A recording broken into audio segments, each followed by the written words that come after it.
Hello, and welcome to Mental Health 5. In this episode, we're going to talk about mental health diagnosis. So stay tuned.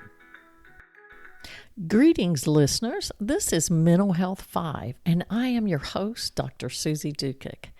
Let's talk mental health diagnosis. Now, you might think it's exactly the same as it is with physical health diagnosis. Not exactly, but they do have some things in common. We've all been to the doctor for a physical ailment or a checkup, and when they're done, they hand us a piece of paper, or their nurse may take it to the front office. I'm typically handed the piece of paper, and it's, take this to the front desk. And this is your checkout area. And this form, it can have different names, but this form is made up of codes. These codes are how doctors diagnose. It's how they treat. And the insurance companies review these codes to justify if the treatment justifies or supports the diagnosis. And so we go up and we hand the checkout person our form. And if we have a co-insurance payment, we'll pay that then. If we don't, we'll pay whatever the fee is. We'll pay all of that fee. And so I'm going to talk about a couple of the codes. There could be more, but these are two codes that are on the form for sure. And so these are called the CPT codes and the ICD-10 codes. Now, the CPT codes define or represent the reason that we're at the doctor or at a mental health provider's. These codes are consistent across medical and mental health environments or billing environments. And so the next code is the ICD-10 code. Now, there's a few different classifications of these codes. What pertains to mental health is the ICD-10 CM code, and there are almost 73,000 codes for this type of code. This code is a diagnostic code, and it's used primarily for reimbursement for insurance companies or a doctor's office. So when doctors fill out forms, whether you're paying cash or not, they still need to justify the activity, their diagnosis. They need to justify that with a code, and that code would be on that form in a computer nowadays, but it would be in your medical file. And so the reimbursement purpose of this code is for both mental and physical health reasons. And so these are the two main codes that you may see on a billing form or invoice that you are given at your doctor's office to take to the front desk and make sure that we check out on our way out.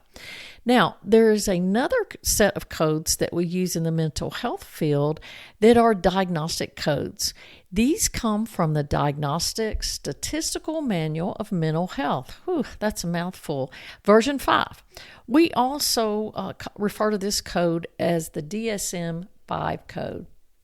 This code is used for diagnostic purposes, and so I won't go into a lot of detail. It's a complicated manual, but each mental health disorder has certain criteria that has to be met before a person can receive that diagnosis. This holds true for physical ailments also. I'm not a medical doctor, but I'm sure a medical doctor is looking for types of symptoms, behavior, how long those symptoms have lasted, and so on before they diagnose. And so this manual, these codes out of the DSM are not used for billing purposes. Typically, what a mental health provider might do is gather the information from the client, and this might take a couple of sessions, and they come up with a working diagnosis. And so that's how they look at this diagnosis, and however they're trained, because a lot of us in mental health field, we're trained in different therapy modalities, different techniques that we share with our clients to help them get better. And so they have a diagnosis, and then now they're going to base that treatment or intervention, the things they're going to do with the client, the things they're going to teach the client to do in their day-to-day lives. They're going to create that intervention based on what that DSM diagnosis is. The CPT and the ICD-10 codes are for insurance companies and for doctors to be able to validate what they're doing, as well as counselors or other mental health providers. And so the diagnostic manual, unfortunately, it doesn't tell us how to treat. And so it's just a diagnostic manual. So it leaves a lot of open area for a mental health provider to work up their own intervention or prescription, if you will, if you were referring to to a medical treatment intervention. Now, just because we have this manual, it sounds like it might be easy. Just go over and pull the manual off the shelf and see what we have here. Well, sometimes we do it. It's a huge, thick book. And so I don't know anyone, there may be out there, I'm sure I'll hear about it if they are, that knows every code and all the criteria to meet that mental health disorder. So oftentimes, even the best trained clinicians might refer to that diagnostic statistical manual to confirm something that they think a client may have, but they're kind of on the fence. Within that manual, we have something called differential diagnosis. So sometimes people can come in and they have symptoms that are the same for 2 or 3 disorders. So the clinician or mental health provider will go down that list and slowly eliminate what they do have and what they don't have. And we call that a differential diagnosis. And on another hand, sometimes we have clients show up and they have more than one disorder. They may meet criteria for 2 mental health disorders. Now, we call that comorbid. And so it may sound just terrible, but sometimes people, if let's say they have a generalized anxiety disorder, this is just overall a fear of a lot of continuous worrying. And there's a lot more issues, criteria for that. But overall, it is a high anxiety, worry type of disorder. Well, the person may self-medicate and abuse a substance of some type. Well, substance abuse falls under another mental health disorder in the DSM-5. And so these 2 disorders would need to be treated at the same time. And oftentimes the goal of that, and I'm not a substance abuse counselor or an expert, but I think for the most part, they try to get the client off the substance first, because that can cause interference when you're trying to work through interventions or therapy that may be designed to help with the generalized anxiety. So it's complicated. Human beings are complicated. And so trained clinicians spend a lot of time to make sure they have the most accurate diagnosis as possible. Sometimes there's not enough information for a full diagnosis the first couple of sessions. And so that mental health provider might give what we call a provisional diagnosis. So it might, here's what I think it is. And there are codes for that. And so an insurance company, if it's being filed with insurance, oftentimes will pay for this, but they're also wanting a definite diagnosis within a time range, and I'm not sure what that is. It probably varies from insurance company to insurance company. And so that's a little bit about that very complicated statistical manual, but we need something that we can refer to when we're diagnosing. And so not everybody meets full criteria for a mental health diagnosis. Let's take that generalized anxiety disorder again. I'm sure we all know someone that worries a lot, very fearful. Well, it doesn't necessarily mean they have a mental health disorder.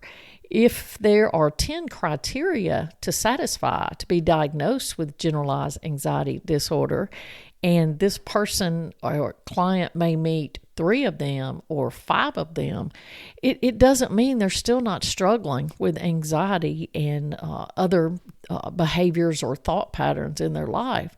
And so you don't have to have a mental health diagnosis to go seek help, go talk to somebody. And so, but here's something to know about that. If you don't need to have a diagnosis. You can make an appointment with a counselor and you can ask them to diagnose, or maybe you just want to go and talk with someone. That is perfectly okay. You can get some relief doing that. It feels good just to show up and talk sometimes. And I can't tell you how many times I've had clients that, as they're telling me a story or telling me a part of their life, that they once they say it out loud, and once we kind of brainstorm about things to do about it, it's like a light bulb goes off or a light switch flips. It's like, oh, okay, I think I can do this. It's hope, and that's what I strive to see in my clients, that they have hope that they can be better and they can help themselves to be better. But back around to diagnosis versus no diagnosis. If you want your session to be paid for by your insurance company, then there will have to be a diagnosis, as far as I know. Now, if someone knows something differently, please let me know. Now, I will say this. I do see some nonprofit. I work some with the military, and there's a nonprofit organization that pays for their sessions. So they don't have to pay, number one. And I don't have to report a diagnosis to the nonprofit entity that pays me. So that's a situation. I'm sure there's other unique situations like that out there where no diagnosis they can still get treatment. But even if my notes got audited or the licensure board wanted to come in and audit my files, then I need to have something to substantiate while I was seeing this client, what we were doing. So pretty much I would have my own diagnosis so I could justify the treatment or the intervention I'm using with that client. So we need them, and maybe absolute language saying that they'll never pay without a diagnosis. I guess I'm wrong about that. But for the most part, you need a diagnosis in order to get your counseling paid for. I just thought of something else, actually. Sometimes insurance companies will pay for relational type therapy. For example, marriage or couple therapy and family therapy. Or if a mother and a daughter wants to go in. These are interrelational types of therapy.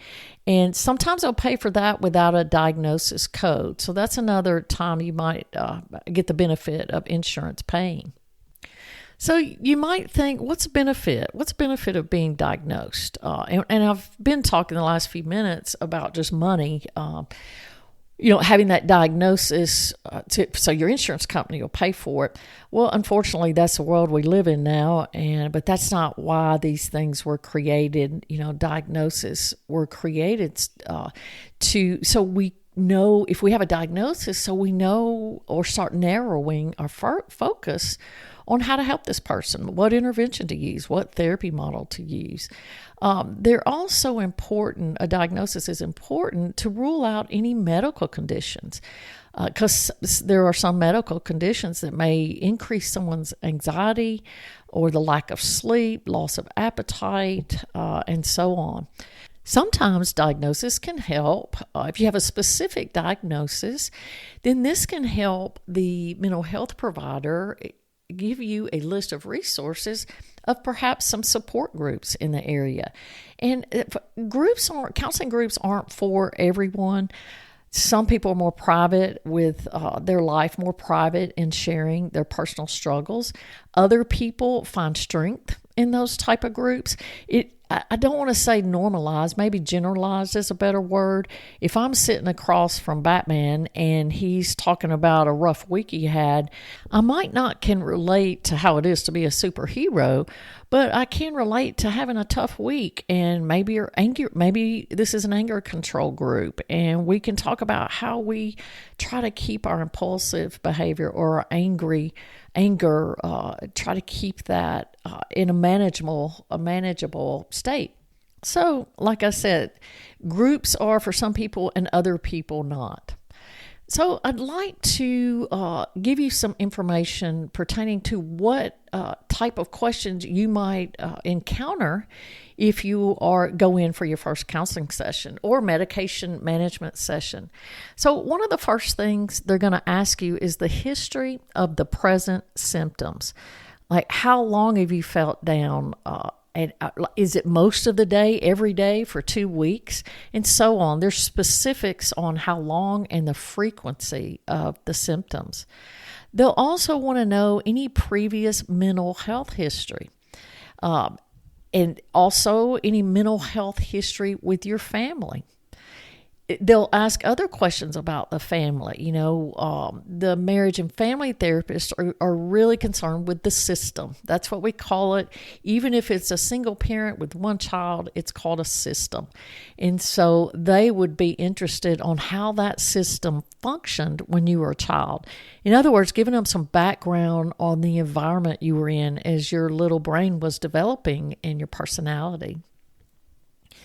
Other things they might ask about are your personal and social background. Do you have lots of friends? Are you more introverted and you like to stay inside and go out very little, or like small groups? Also a support system. Do you have a support system in your friends and your family? Another thing they may do, not everyone does this, but in a clinic atmosphere, you're almost assured this will happen. They'll give you a mental status exam or evaluation. And so this test, there's no single test to tell us, hey, Cindy Lou or Batman has ICD-10 code 456. It's not that simple. Again, we're complicated creatures. But sometimes psychological symptoms or problems can hide, or they can mask medical disorders, like I said a while ago. And this happens the reverse too. And so if I see a client for the first time, part of my intake is, when is the last time you saw your medical doctor or your family practitioner? And if it's been a while, I suggest they go in for a checkup or physical. And I also tell them it is vital that they be honest and tell the doctor anything that's unusual. And oftentimes people wouldn't relate these symptoms to a mental health issue, but these are actual symptoms, and they are too much sleep.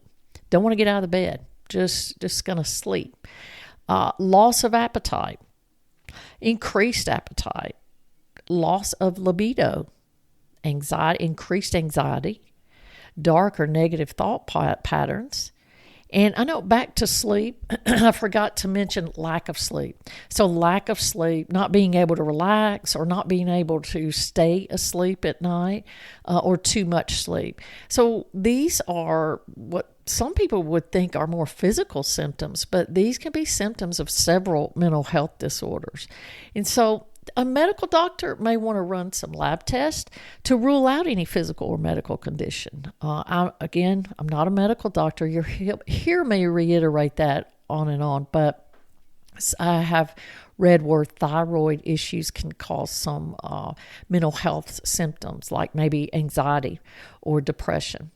So it is vital. It is so important, folks, to see a trained clinician or mental health provider so that you can be properly diagnosed. With the proper diagnosis comes help.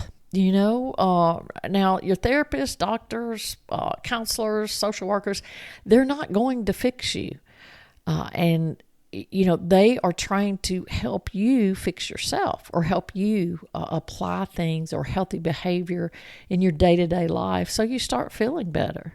And so I want to finish up with some of the benefits of a proper diagnosis. One of them is hope. If I get a client and they've got just a little spotlight that, like, hope. I had a client tell me one time, when I asked them if they had hope to get better, did they think they would get better? And I loved their metaphor. They said, well, you know how the sky looks at night with lots of stars? And I said, yeah.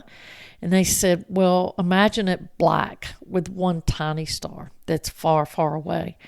And that metaphor just really hit home to me of how dark this person was right now, or how sad. But that little bit of light that client saw was so impressive. That told me they were ready to work, and they weren't giving up. No matter how big that dark sky was, they still had a very small ray of light or hope. And so hope is one thing. Diagnosis can help with that. The client knows what they have, or what that clinician thinks they have, and that can elicit hope. So, like I said earlier, a specific diagnosis can help people connect with support groups. And so that could be another benefit. And I guess, diagnosis, getting your bill paid is a benefit, but it's not why it was designed. It was not designed for money. It was designed so that people could be properly assessed, so the proper treatment or intervention can be implemented. So now that's all I have on mental health diagnosis. It's not the most exciting topic, but I hope this information will help you better understand the role of diagnosis, why we need it, and maybe a little bit about those codes on your insurance form. And maybe another goal for me with this episode today was maybe help you develop some questions that you might want to ask a mental health provider should you decide to go for a first session, or if you're currently in counseling or therapy, if there's any questions you wanted to ask. So next time on Mental Health 5, I'll discuss why therapy works. So click that follow or subscribe button so you'll be notified when the next episode airs. And until then, I wish you peace and good mental health. And I'd like to give a special thanks to my IT support, Suzie Dukic, and for my theme music, Scott Holmes Music, song entitled Furry Friends.